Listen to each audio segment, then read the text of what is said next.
नमस्कार जी, जय श्री राम, जय श्री श्याम। शुक्रवार का दिन आ गया है। शुक्रवार के लिए बहुत सारे मैसेज हैं और मैंने जो कार्ड्स निकाले हैं उनके बहुत ही जो अच्छे हैं, अच्छे कार्ड्स आए हैं। लेकिन मैं जो इस वक्त उपाय बताने जा रही हूँ शुक्रवार के, वो सभी के लिए हैं, आपको भी फ़ायदा करेगा। आपने कई नाम हैं, कंचन नाम है, प्रज्ञा नाम है और कौशल जी नाम है। आपको भी इन जो उपाय मैं बताने जा रही हूँ, आप भी इनका लाभ उठाएं और बाकी और लोग भी उठा सकते हैं, क्योंकि आज का जो मैं उपाय बता रही हूँ वो जनरल है। जनरल मीन्स होता है कि अब सभी इससे आप लोग फ़ायदा उठा सकते हैं।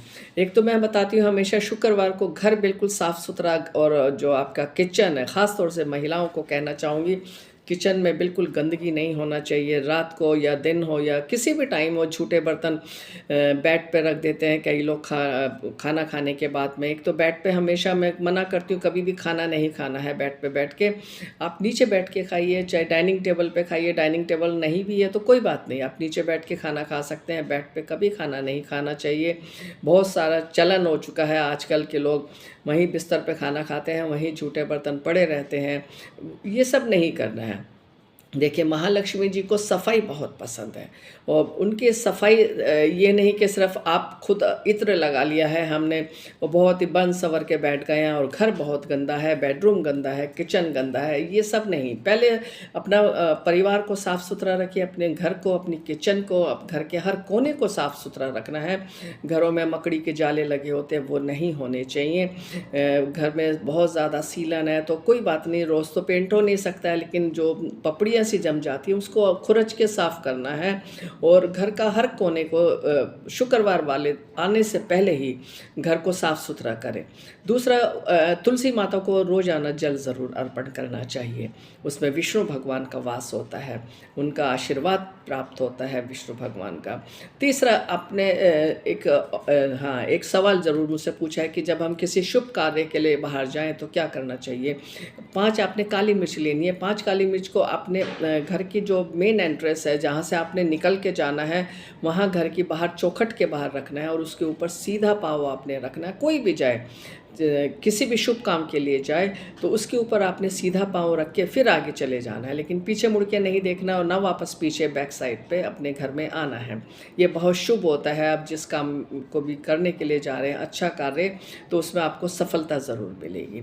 तीसरा, आपने क्या करना है कि शुक्रवार वाले दिन अपने आप को बहुत ही साफ़ सुथरा रखना है। जैसे कि मैं बार बार बोले जा रही हूँ कि घर को, अपने आप को, अपने परिवार को, चाहे ये मौसम को नहीं देखना है कि बहुत ठंड है या बहुत मौसम ख़राब है, चाहे कैसे भी नहाना धोना होता है, उस अच्छी तरह सफाई से सारे काम करने हैं। और शुक्रवार वाले दिन जब श्री यंत्र आप लगाते हैं, अपने घर के मंदिर में लगाते हैं, तो वो जो श्री यंत्र है वो ओरिजिनल होना चाहिए।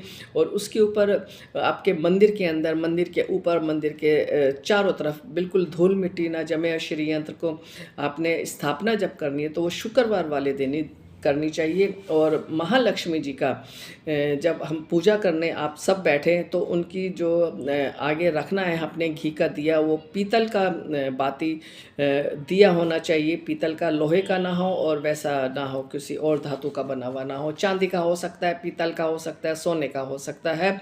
और उसके अंदर जो आपने घी की लगाना है, डालना है, वो देसी घी का दिया होना चाहिए, घी होना चाहिए। और साथ में जब बाती हमने उसमें डालनी है तो उसमें लंबी बाती का इस्तेमाल करना चाहिए। अब आप पूछते हैं कैफी लोग कि लंबी बाती मैं क्यों बोलती हूँ, क्योंकि लंबी बाती जो होती है उससे हमारा वो है कि उससे हमारा वंश बढ़ता है, हमारे वंश की वृद्धि होती है। और लंबी बाती का ये एक रीज़न होता है। गोल बाती बहुत नहीं इस्तेमाल करनी चाहिए, ख़ास तौर से शुक्रवार को, मंगलवार को, बुधवार को और वीरवार को। इन दिनों में लंबी ही बाती का इस्तेमाल करें। सफ़ेद बिल्कुल अपना जो कच्चा रुई होता है वो लेना चाहिए। और उसके अंदर थोड़ा सा अपना केसर, 1-2 दाना, ज़्यादा खर्चे वाला काम मैं बिल्कुल नहीं बताती हूँ। 1-2 दाना केसर का ज़रूर छिड़क लेना चाहिए दिए के अंदर।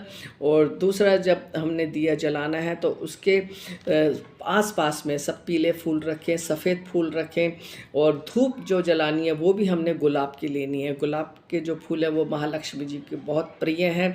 तो जितना हम गुलाब की चीज़ों का इस्तेमाल करेंगे, इत्र भी हम लगाएं तो गुलाब का ही इत्र लगाएं। तो ये सब चीज़ें शुक्रवार वाले दिन की मैं बारे में बात कर रही हूँ।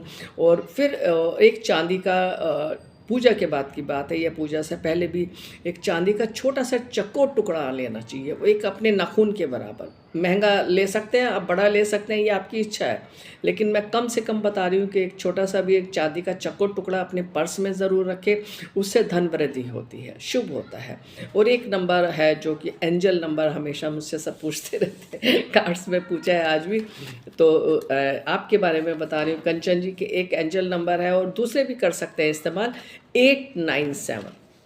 ये देखिए मैंने आज रखा है, हरा पेन भी रखा है साथ में, और लिख के रखा है। ये लिखा है यहाँ पर अपना, ये बायां हाथ है मेरा, बाएं हाथ पे अंगूठा, ये जो अंगूठा है, अंगूठे के नीचे हमने लिखना है 897।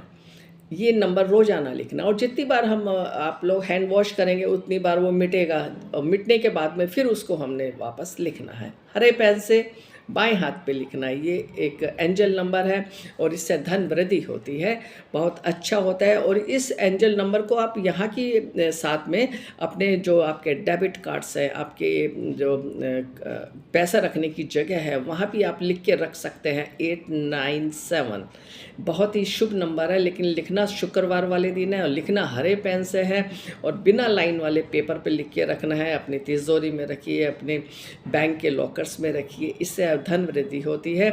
और महालक्ष्मी जी का तो मैं हमेशा कहती हूँ कि जब भी आपने पूजा करने बैठनी है, ओम विष्णु प्रियाय महालक्ष्मी नमः, विष्णु भगवान का नाम आपने ज़रूर महालक्ष्मी जी के साथ में लेना है, क्योंकि जहाँ विष्णु भगवान है वहाँ महालक्ष्मी जी का वास होता है, वो वहाँ पर टिक जाती हैं। लेकिन क्यों, पता है कि महालक्ष्मी जी बहुत चंचल होती हैं। तो ये छोटे छोटे उपाय करें, और अगर कोई भी उपाय आपका मिस हो जाता है तो आप मुझसे पूछ सकते हैं, मुझे व्हाट्सएप पे फ़ोन करिए।